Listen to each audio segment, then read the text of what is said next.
Mes chers camarades, je reviens toujours sur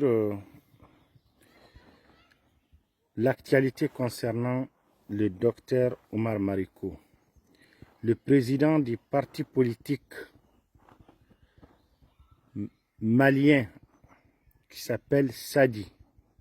SADI, c'est une abréviation de Solidarité africaine pour la démocratie et l'indépendance.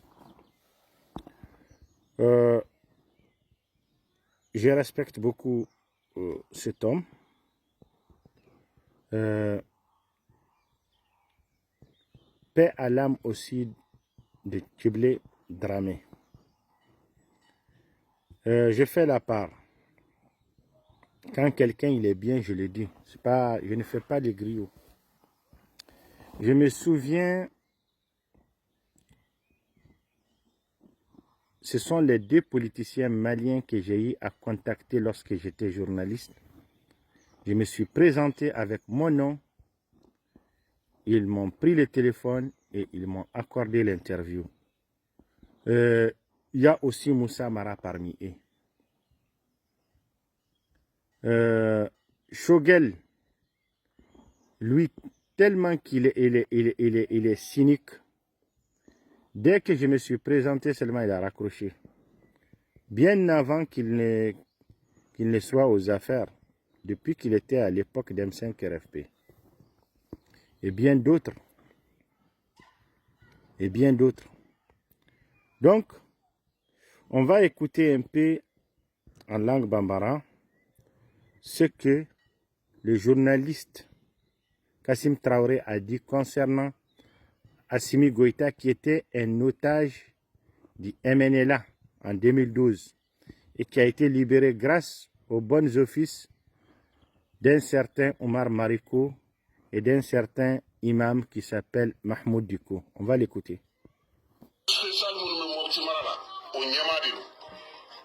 Parle d'Assimi Goïta. Diko de la ka taa Mali sɔrɔsi kɛmɛ ani 50 nɔfɛ Kidal o tun bɛ MNLA bolo Assimi tun b'olu cɛla a bɛ Kidal aw y'a lamɛn yan dimi min bɛ olu yɛrɛ sɔrɔsiw la u ka dugunanw ta ye hakili la o ye lisi musaka min bɛ di sɔrɔsiw ma ala Diko de la ka taa Mali sɔrɔsi kɛmɛ ani 50 nɔfɛ Kidal o tun bɛ MNLA bolo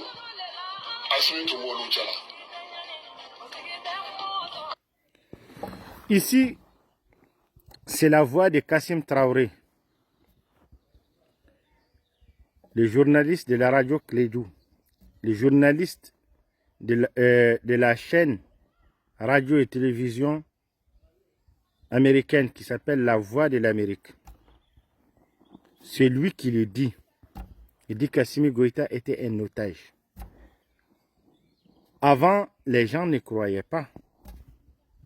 Lorsque j'ai montré la vidéo d'Assimi Goïta qui descendait d'un avion qui a quitté Algérie, il était à la tête des militaires qui étaient libérés grâce aux bons offices de l'imam Diko, du docteur Omar Mariko et bien sûr l'allié historique du Mali, l'Algérie.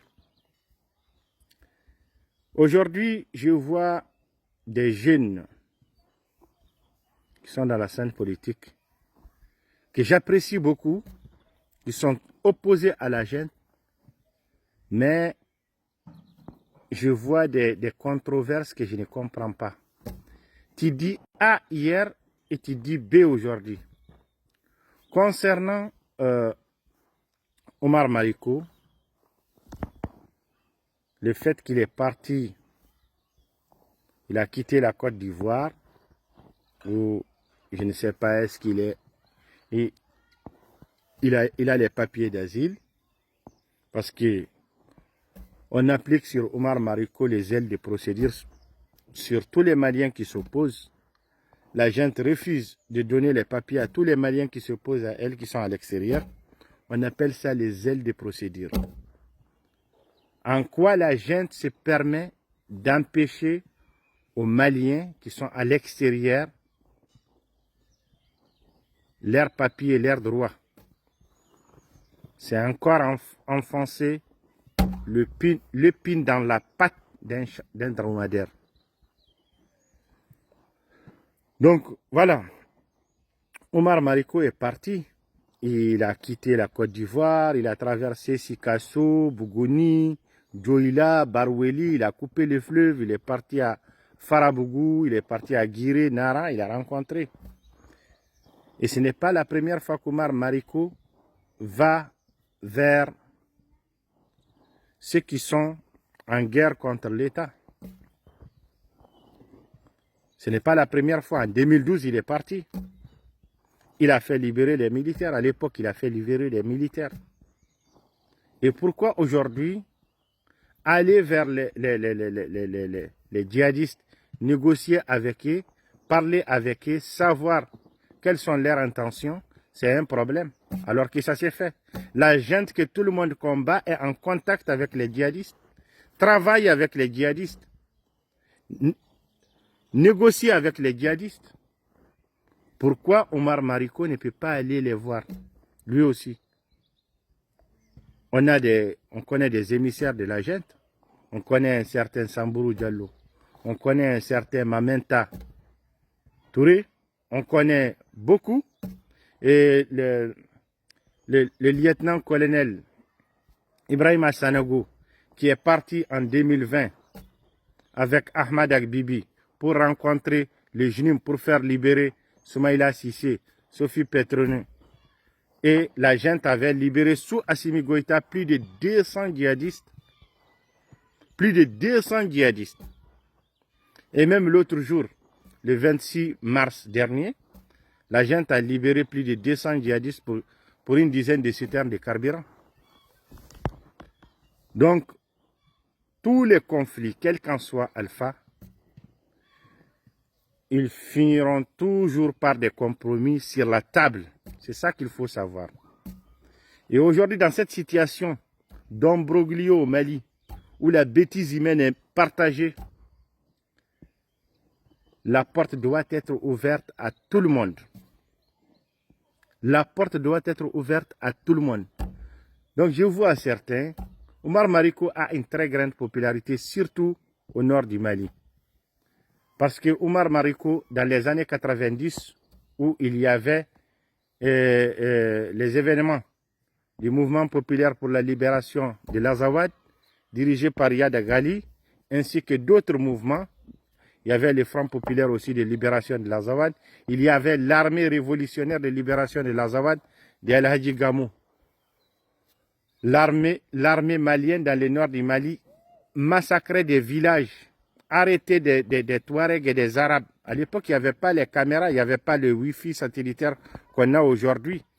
C'est pour cela que cette gente-là a fait des tresses sur des poux. Parce qu'aujourd'hui, dans les déserts, nous, on a des Wi-Fi satellitaires, Starlink, on a tout. On a tout, on documente tout. Personne ne peut nier ce qu'à l'époque, ils rasaient des villages, c'était des bouches à l'oreille. Mais aujourd'hui, les gens, ils ont des images, ils ont des audios WhatsApp, ils ont tout, ils ont des preuves palpables. Omar Mariko avait ouvert les prisons en 91 pour faire sortir des Touaregs et des Arabes injustement arrêtés qui sont torturés dans les prisons à Gundam, à Niafunke, à Tombouctou et à Gao. Et ça,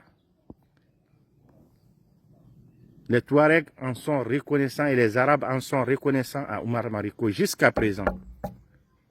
Et en 2022, pourquoi Omar Mariko est parti? Parce qu'il y avait Wagner qui avait massacré des Touaregs à Ansongo et il a dit « Je ne peux pas accepter au Mali que des Touaregs qui ont combattu le Burkina Faso pour le Mali parce que c'était des proches de Moussa Agacharatman qui ont été exécutés en avril 2022 entre Ansongo et Menaka. Et Omar Mariko s'est offusqué, il a condamné cela. Et c'est à cause de ça qu'il a été attaqué. Donc, nous, on connaît la situation du Mali, on connaît les dynamiques, on connaît tout. Mais je pense que la solution aujourd'hui, il faut construire la lutte. Sinon, les gens se diminuent en face d'un ennemi redoutable soutenu par une grande puissance.